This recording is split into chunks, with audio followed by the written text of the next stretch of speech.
Listening in there as one of the key components of this big, beautiful bill is that no tax on tips. And you can see this from the White House saying, check mark, the one big, beautiful bill delivers the largest tax cut in history for American the working middle class group there. Let's be joined right now by Alex Morishanu, a senior policy analyst at the Tax Foundation. Alex, thank you so much for joining us here on Live Now from Fox. Give me some details.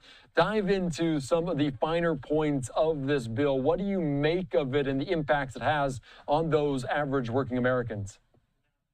I think the term beautiful is up to a lot of different people might disagree about that, but this bill is undeniably big. There are a lot of different provisions to cover. The big sort of reason for the bill happening was the scheduled expirations of the Tax Cuts and Jobs Act, individual tax cuts that were passed in 2017. And so those are extended in both versions of the bill permanently. That lowers income tax rates across the board, makes some changes to major itemized deductions. The standard deduction gets bigger, gets slightly incrementally bigger as well in different versions. And you also have some big business provision, pro-investment provisions get extended permanently in the Senate version for new investment in equipment and R&D. But also you've got a lot of other, Trump campaign promises are introduced for a couple of years. The overtime, no tax on overtime, no tax on tips, you get a boost for the standard deduction for seniors instead of the no tax on Social Security idea. There's a lot to cover. Yeah, and you wrote an article for the Tax Foundation called The Good, the Bad, and the Ugly with this big, beautiful bill. And like you mentioned, subjective about the beauty nature of it, but it is in fact big. There are also people coming out, even some Republicans, talking about some of the impacts this has had. Can you get into the ugly? What are some of those conversations about? What are some of the points about that in this big, beautiful bill?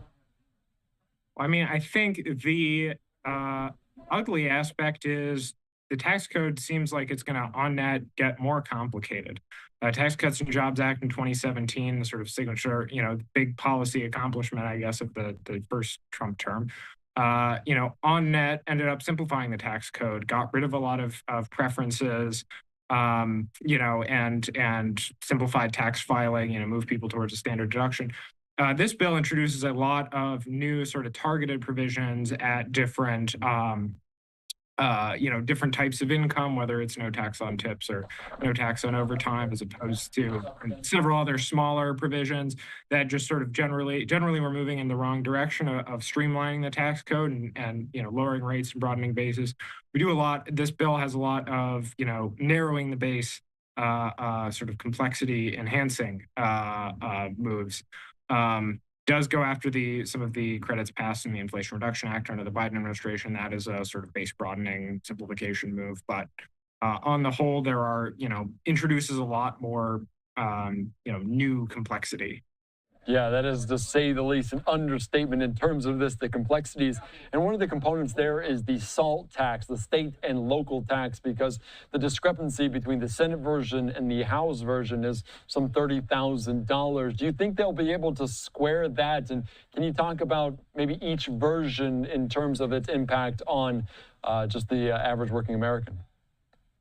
Yeah. So, I mean, on the state and local tax deduction, it looks like, I think in the past, 24 hours, I think, time starts to blur together when you're dealing with one of these reconciliation packages. I think in the past 24 hours that they have moved to make what looks like a deal on the SALT deduction where the SALT cap is placed at $10,000 permanently, but for the first couple of years, the final Senate bill uses the House bill cap of $40,000 and adjusts it a little bit each year to sort of go along with inflation. So, it looks like the Senate has given some ground to the House. That is another move that sacrifices, I think, the Senate holding the line initially on the SALT cap of 10,000. Not providing the sort of bigger tax benefit to high tax states. I think that, and reducing itemized deduction usage, which is what the SALT cap did. I think it was a good move originally to keep it. It was good policy. It was good of the Senate to originally keep it, but they have retreated off of it. All right, another campaign promise from President Trump was that thing you mentioned, no tax on tips. What might we see from that? How much of a boost could that be to people that get tips, that work in a service industry? What do we make of that no tax on tips provision? Well, I mean, I think the thing worth keeping in mind is, you talk about impacts for sort of middle class households or working class households. I mean, the vast majority of households of any income threshold are not earning their income through tips. It's not above 5% of any households at any income level. Not above 5% of them earn tipped income.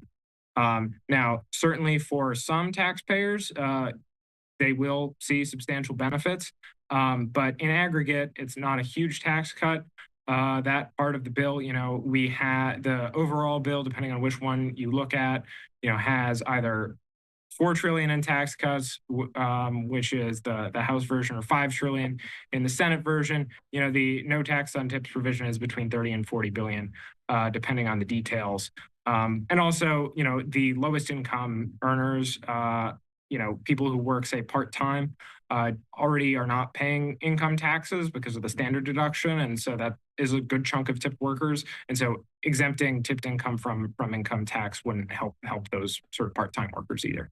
I want to ask you my last question before I let you go, to look at kind of the macro sense of this, because the CBO coming back and saying this will balloon the deficit by some $4 trillion.